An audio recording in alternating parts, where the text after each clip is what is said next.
So isang brutal nga po nababala mga idol ang sinabi ng legendary boxer at promoter na si Oscar De La Hoya sa mga batang fighter, kabilang ng ating mga pambato na si Mark Magsayo at Jerwin Angkahas na pumirma ng kontrata sa Sopa Boxing, kung saan ayon kay Oscar, isa malaking patibong lang daw ng Sopa Boxing ang magandang purse money at palaging may laban. Una lang daw ito mga boss, pero kapag nakagawa na daw ng pangalan ng Sopa Boxing ay kung ikaw daw ang fighter na palaging talo sa bakbakan, matitenga ka daw ng matagal at hindi mapalaban. Para kasi kay Oscar De La Hoya mga boss, pinipili lang daw ng Sopa ang kanilang papasikatin sa future. Ito daw ang mga fighter na malawak ang fanbase at malupit ang galawan sa bakbakan, kagaya sa ginawa ni Dana White sa UFC. Ang example dito mga boss, si Nate Diaz, kahit nakailang talo na sa bakbakan, binibigyan pa rin ito ng importansya ng UFC dahil meron ito malawak na live audience at maangas daw ang datingan nito sa laban. Pag wala ka daw katangian na ganito mga idol, basura ka daw para sa Sopa Boxing. Sa ngayon daw hindi pa natin ito nakikita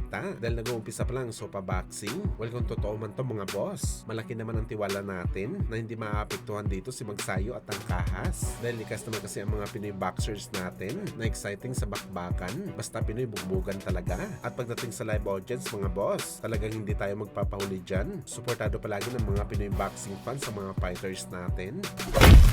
Samantala, isang magandang regalo naman po mga idol ang sinabi ng WBO sa 3 Division Champion na si Vasily Lomachenko. Sakaling bumalik man daw si Loma sa action sa ibabaw ng boxing ring, handa daw sila suportahan mga idol si Loma sa kanyang comeback fight. Bilang kanilang super champion daw si Loma, ay malaki daw ang tiwala ng presidente ng WBO na maaaprobahan kaagad ng board na bigyan si Loma ng title fight sa kanyang pagbabalik sa bakbakan kahit saan division man ito lalaban. Sa katunayan nito mga boss, ang WBO pa mismo ang nagreto kay Loma na palagan itong si Emmanuel Navarrete para sa WBO title fight sa 130 pounds. At ang ginagandahan pa dito mga boss, hindi lang basta WBO makukuha ni Loma dito dahil isang IBF champion din po si Navarrete. Pero gayon pa man mga boss ang downside nito para sa ating mga Pinoy boxing fans. Alam naman kasi natin na ang next in line sa mga titulo ni Navarrete walang iba kundi ang ating kababayan na si Charlie Suarez. Pero para sa ating mga boss, okay na to. Step aside muna si Suarez. Kung manalo si Loma kay Navarrete, matik ng rematch ni Loma at Suarez. Sa mga hindi po kasi nakakaalam mga idol,